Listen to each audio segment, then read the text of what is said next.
People sometimes ask me, Professor, what is the #1 challenge facing us in the next 50 years? And I say, hands down, it is energy. Energy to fuel our cars, cities, and industries. Energy to empower an exploding population, all without collapsing the environment. Well, that's a pretty tall order. However, I believe that the technological challenges may be many, but so are the possible solutions.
Shave. Morning, Bob. Morning, the chow. Any good news? Not yet. Coffee? Perk you up? No thanks. I've almost finished prepping another panel. Should be ready to go in a couple of minutes. Sounds good. I'll be there in a minute.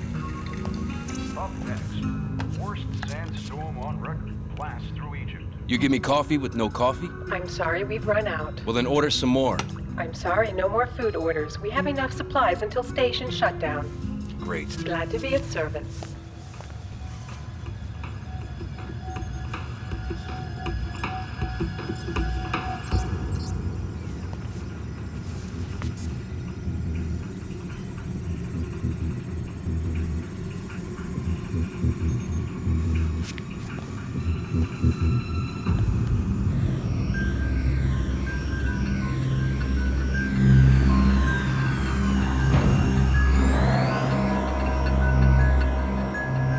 Harnessing solar energy is still considered too expensive, too inefficient to be a serious source of power.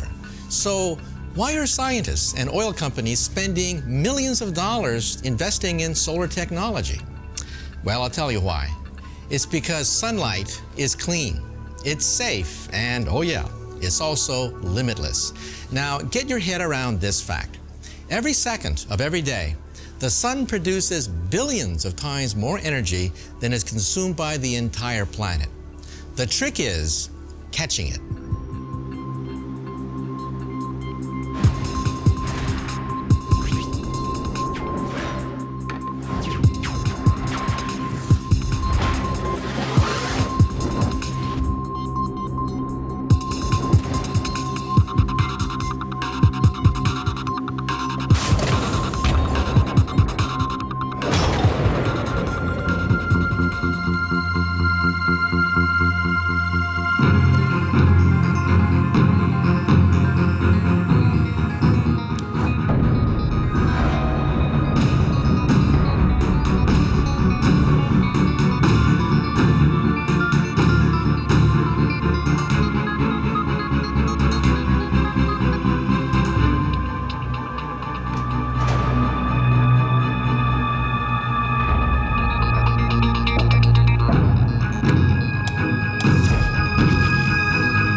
Als we een druppel van de oplossing op een substraat leggen, dan ontstaat er meestal een wanordelijke vaste stof.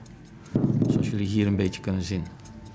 Wat we nodig hebben voor een goede zonnecel is een geordende vaste stof.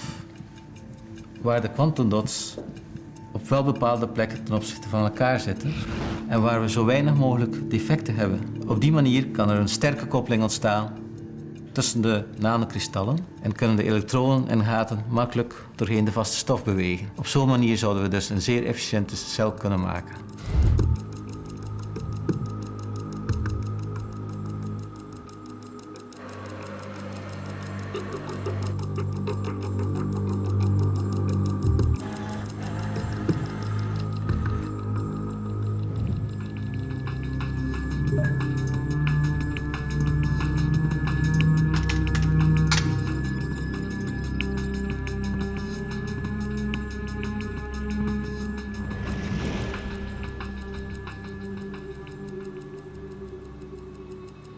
De droom is simpelweg om niet meer gedwongen te worden om fossiele brandstoffen te gebruiken. Dat we simpelweg de energie die aanwezig is in het zonlicht kunnen absorberen op aarde en kunnen efficiënt omzetten in elektrische arbeid.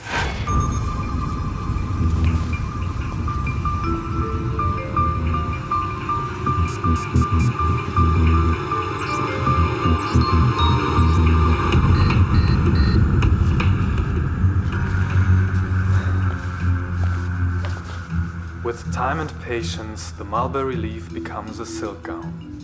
Confucius? Try again. Chairman Mao. Chinese proverb.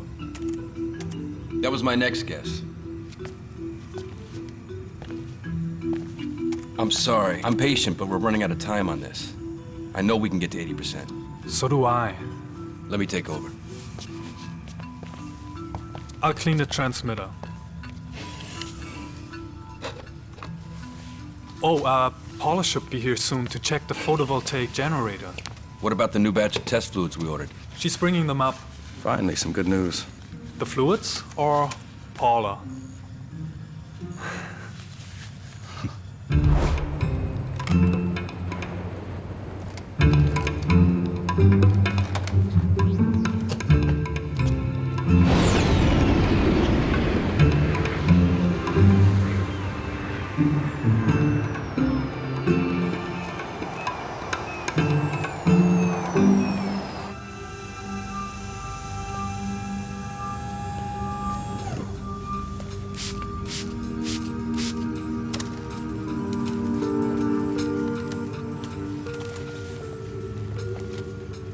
I'll get started with the next experiment.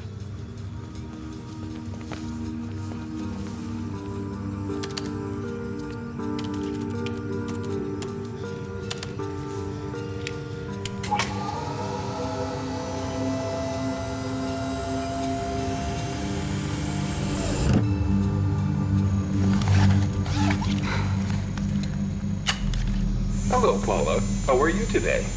Fine. How about a little bit more air conditioning? Sorry, we're conserving energy. Great.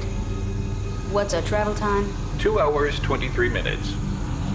Get ready for takeoff. Ready when you are. 3, 2, 1, takeoff.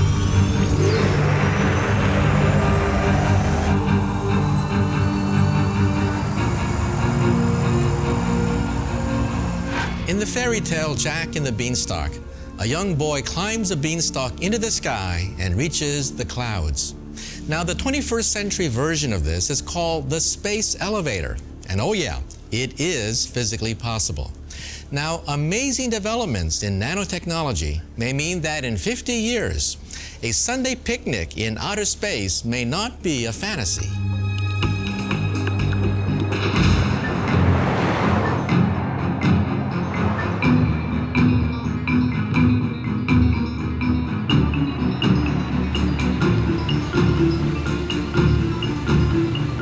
I started on a space elevator about 7-8 years ago when I saw a statement saying it couldn't be done. And for a physicist working on advanced concepts, that's red flag to a bull kind of thing.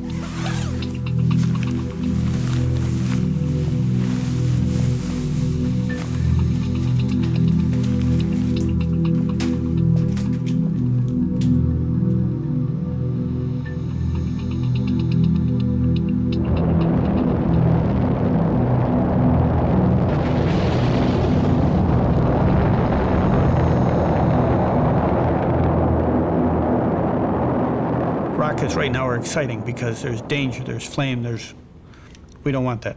We want it to be boring. So you get on, you're not thinking about whether you're going to die. You're thinking about, I'm going to go to space. I'm going to get there. When I get there, I'm going to do this. That's what we want.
We have lots of challenges. The most challenging is the ribbon. We need to make the high-strength materials. We need to make those into a ribbon. Right now, steel's not strong enough. Kevlar's not strong enough. No material that we have is strong enough other than the carbon nanotubes.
Having it take us 50 years to get there, you need some sort of big surprises showing up to delay it that long.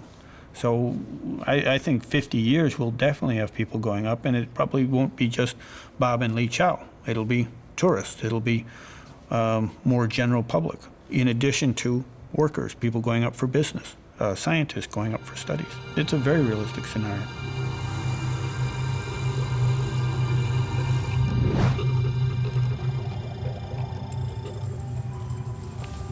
What happened?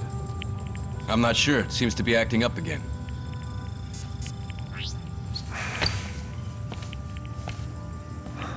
The computer is fine. I just checked it yesterday.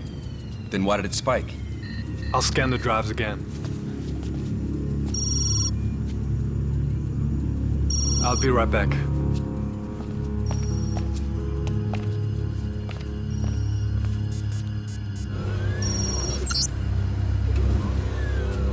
Hi, darling. How are you? It's so hot. But I'm fine. I can feel the baby kicking all the time now. And look. She's getting so big. We're gonna have to start thinking of names soon. I know. I've been thinking about that. Tian, I'm sorry. I need to call you back. Hello, Dr. Wang. Secretary Luo, what can I do for you, sir? Our base station informs me you get pretty impressive results. Actually, sir, it's a false alarm. We're checking the equipment. Dr. Wang, when you do get a breakthrough, I want the data first. But that would be a breach of space law. And besides, Dr. Sanders... Dr. Wang, you're an officer of the Chinese army, and you will do as you're ordered.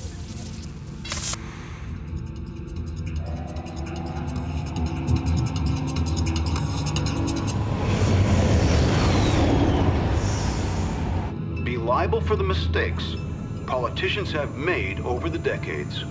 Due to the worldwide energy crisis, the United States and China have entered a third round of emergency talks on Central Asian gas and oil supplies. The European Union will mediate. Experts speculate the U.S. may be forced to tap into its strategic reserves.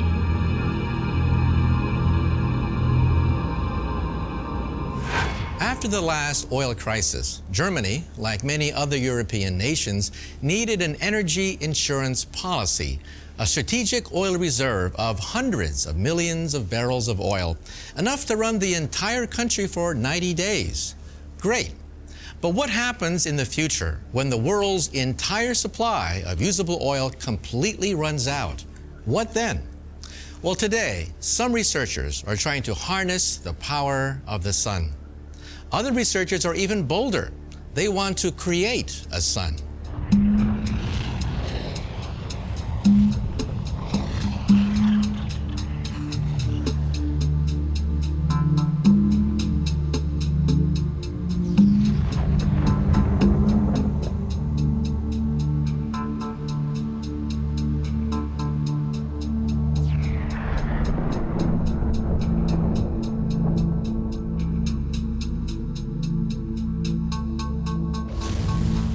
Die Schwierigkeit, das Fusionsfeuer auf die Erde zu holen, ist vergleichbar damit, nasse Streichhölzer zum Brennen zu bringen.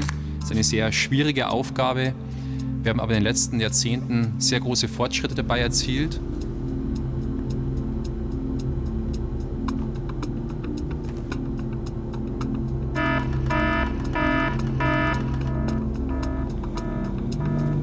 Experiment bitte räumen, die Halle wird geschlossen.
glauben, dass mehr als 5000, vielleicht 10.000 Gigatonnen Kohlenstoff in Methanhydraten drinstecken.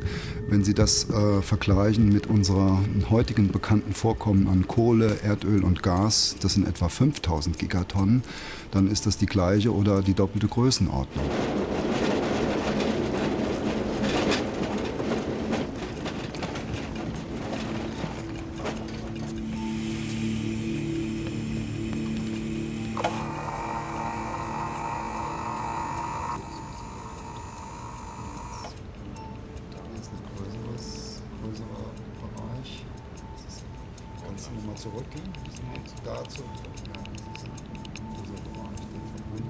Wir haben das Problem mit dem Methanhydrat, wenn wir es nutzen als Energiequelle, dass wir natürlich CO2 produzieren und wir müssen ja eigentlich alternative Energien suchen. Und das CO2-Problem ist also ein akutes Problem.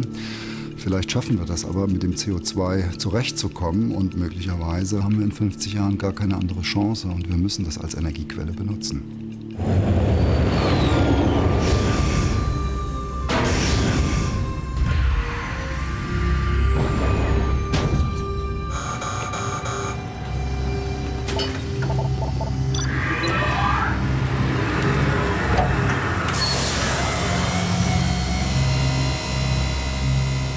Hello, Paula. Hi, Bob. How goes it? You know, still plugging away. Maybe this'll help. My coffee. Thank you. You're the best. Hey, besides the photovoltaic generator, we just found out we're having problems with the steering element on the laser beam. Yeah, sorry, but I have to stick to my work order. No extras because of the shutdown.